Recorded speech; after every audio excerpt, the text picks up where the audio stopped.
नमस्कार, आप देख रहे हैं जनोदय न्यूज और मैं हूं आपके साथ शाया परवीन। और आज हमारे खास प्रोग्राम में हमारे साथ मौजूद हैं राष्ट्रीय बहुजन हिताय पार्टी के राष्ट्रीय अध्यक्ष महावीर प्रसाद जागड़ा जी, जो कि हम इनसे बातचीत करेंगे। तो सर, सबसे पहले तो आपका बहुत बहुत स्वागत है हमारे खास प्रोग्राम में। ठीक है सर, सबसे पहले तो आप हमारे दर्शकों को ये बताइए कि आपकी पार्टी का गठन कब हुआ और किस पर्पज से हुआ, इस बारे में बताइए हमारे दर्शकों को। सबसे पहले मैं ये जन उदय न्यूज़ का स्वागत करता हूँ जी। साहिमा बेबी जी को भी धन्यवाद करता हूँ, ताकि जो हमारी आवाज़ है एक सरकार तक पहुँच जाए। ठीक है। ये राष्ट्रीय बहुजन हिताय पार्टी 2011 में मुकम्मल रजिस्ट्रेशन हो चुका था। ये 12 जनवरी को। ये जिस उद्देश्य से हमने ये पार्टी खड़ी की है, हमारा उद्देश्य है नंबर 1 ठेकेदारी प्रथा के खिलाफ और भ्रष्टाचार के खिलाफ, और शिक्षा प्रथा के जो बच्चे शिक्षा प्राप्त करने के लिए जी जो बैंकों से लोन लेते हैं, एक उसके जो है हम चाहते हैं कि सरकार से कि उनको निःशुल्क यानी कि बगैर ब्याज पैसा दिया जाए और सर्विस लगने पर ही उनसे असूला जाए। जी। तो सर, मैं आपसे ये पूछना चाहूंगी कि हमारे जो इंडिया का एजुकेशन है, बहुत सिस्टम है कि लोन लेना पड़ता है माँ बाप को पढ़ाने के लिए, क्योंकि हमारा आज के टाइम पे जो एजुकेशन है वो बहुत महंगा हो गया है। तो इस बारे में बताइए, क्योंकि एक बहुत बड़ा पार्ट माँ बाप को अपने सैलरी का लगाना पड़ता है बच्चे के एजुकेशन में। तो इस बारे में थोड़ा सा हमारे दर्शकों को बताइए। पहला मुद्दा पार्टी का ये है कि जो शिक्षा लोन लिया जाए, बैंक उनसे इंटरेस्ट ना ले और सिर्फ प्रिंसिपल की ही किस्तें बांध के, और जिस टाइम पे बच्चे सर्विस पे जाए तो सर्विस से कलेक्ट की जाए। हमारा पार्टी का ये मेन मुद्दा है। जी। दूसरा मुद्दा हमारा भ्रष्टाचार के खिलाफ है कि भाई जो राजनीतिक दल, बड़े बड़े दल एक वोट के माध्यम से और करोड़ों में पैसा ऐंठते हैं, हम अपने पार्टी से ये ख़त्म करना चाहते हैं कि टिकटधारी जरूरी नहीं एक पूंजीपति और एक व्यापारी, एक पैसा वाला ही पार्लियामेंट के अंदर दस्तक दे। हम चाहते हैं कि गरीब आदमी भी हमारे सांसद बन के जाएं, यानी कॉमन पर्सन भी बने। हाँ बने। नहीं तो ये सिर्फ पैसे का खेल, तो सिर्फ पैसा वाला ही आज राजनेता बन सकता है, नहीं तो किसी के हाथ में है ही नहीं ये सब। सर, आपने कहा था कि आपकी पार्टी जो है वो भ्रष्टाचार के खिलाफ भी एक्शन करती है, उन मुद्दों को भी उठाती है। तो हमारी सोसाइटी में जो क्राइम भी आप देख रहे हैं कि दिन ब दिन बढ़ते जा रहे हैं, हर तरीके का क्राइम, चाहे वो चोरी हो, डकैती हो।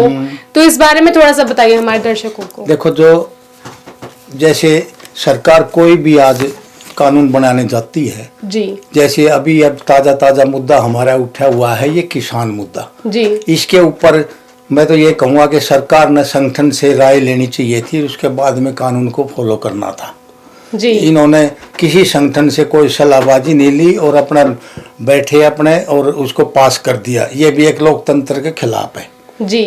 जिस देश के अंदर लोकतंत्र है उसमें सबका सहयोग से कानून बनना चाहिए। ये नहीं भाई मेंबर ऑफ पार्लियामेंट ने पास कर दिया, जनता के ऊपर थोप दिया। कुछ जनता संगठन की राय लेना बहुत ही जरूरी है। हमारी पार्टी चाहती है कि सरकार तक ये आवाज़ पहुँचे। जी, पर अभी भी किसान और सरकार के बीच पेच फंसा हुआ है, तो इस बारे में क्या कहना चाहिए, क्योंकि दोनों जो है वो अपनी अपनी जिद पे कहीं ना कहीं अड़ी हुई है।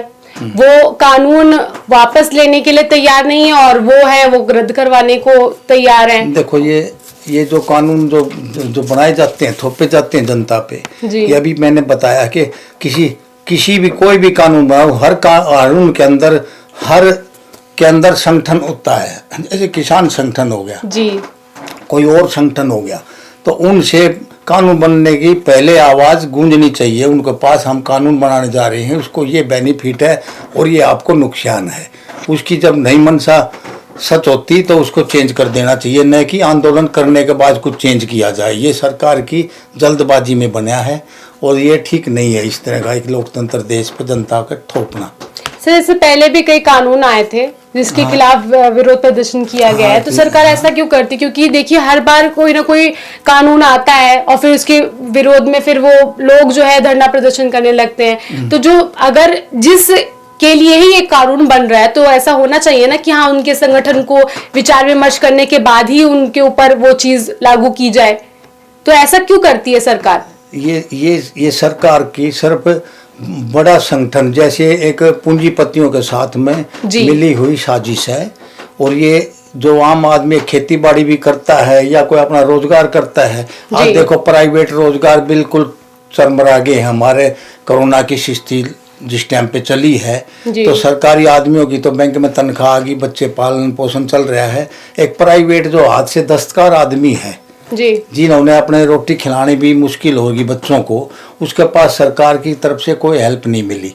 नहीं तो ये होना था कि भाई चलो और कुछ बात नहीं है, जब तक कोरोना का संकट देश पे है, उस संकट से निपटने के लिए सरकार ने उनकी कुछ बैंक सुविधा या कुछ अपनी सुविधा से काफ़ी प्रधानमंत्री फंड में काफ़ी पैसा आया, ऐसी बात नहीं है जी। कि भाई गवर्नमेंट अपने ऊपर वजन दे।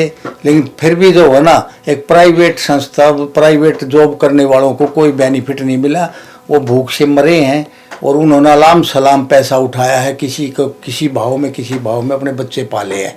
सरकार का ध्यान नहीं है इस तरफ। अब भाई ये कैसे खाना खा रहे हैं, कैसे इन्होंने अपना परवरिश करी है फैमिली की। जी और बिल्कुल जो है ना, एक लोकतंत्र नहीं कहता मैं, इस जो आज चला हुआ देश चला हुआ है, ये तो यही है कि भाई जिसकी लाठी उसकी भैंस। अब सरकार कुछ भी कितने डंडे बजा सकती है, गरीब आदमी के पास में कोई जरिया नहीं है उसको अपना बचने के लिए। अच्छा सर, एक सवाल मेरा ये है आपसे कि जो पुलिस प्रशासन है सोसाइटी में कहती है कि भ्रष्टाचार है, करप्ट, तो इस बारे में ये कहना है कि वो तो हित के लिए है और वो उसकी सुरक्षा के लिए है, लेकिन फिर भी पुलिस को उस तरीके से देखा जाता है, तो इस बारे में क्या कहना है आपका? देखो जी, पुलिस का तो आज जो रवैया है जी सिर्फ ये, मैं तो ये कह रहा हूँ कि 100% जो है ना, जी बिल्कुल गलत कार्य चल रहा है। क्योंकि आज न तो किसी जुडिशल का कोई खटका है पुलिस ने, और न किसी आला कमान अपने ऑफिसर का कोई भय नहीं मानते।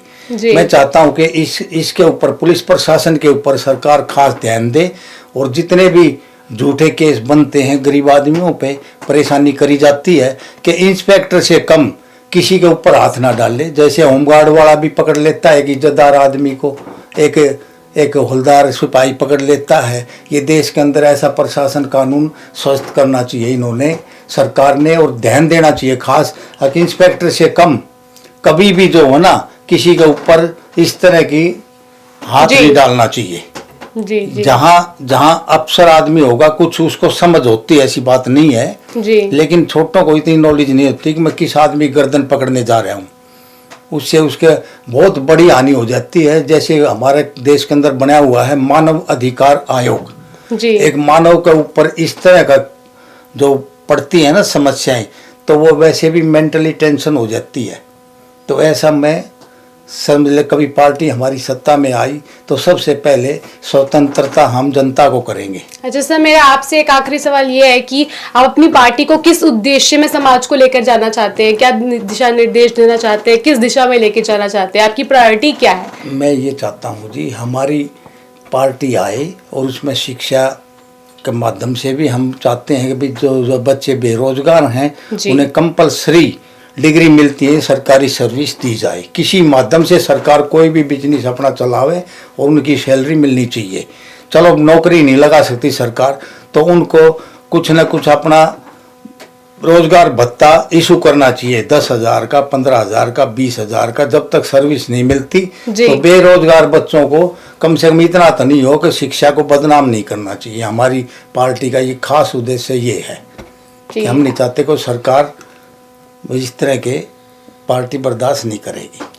आपका बहुत बहुत शुक्रिया आपसे बात करने के लिए। धन्यवाद। तो आज के हमारे खास प्रोग्राम में बस इतना ही। बाकी खबरों के लिए बने रहे जनोदय न्यूज के साथ। नमस्कार। Please like, subscribe our channel Jan Uday and hit the bell icon.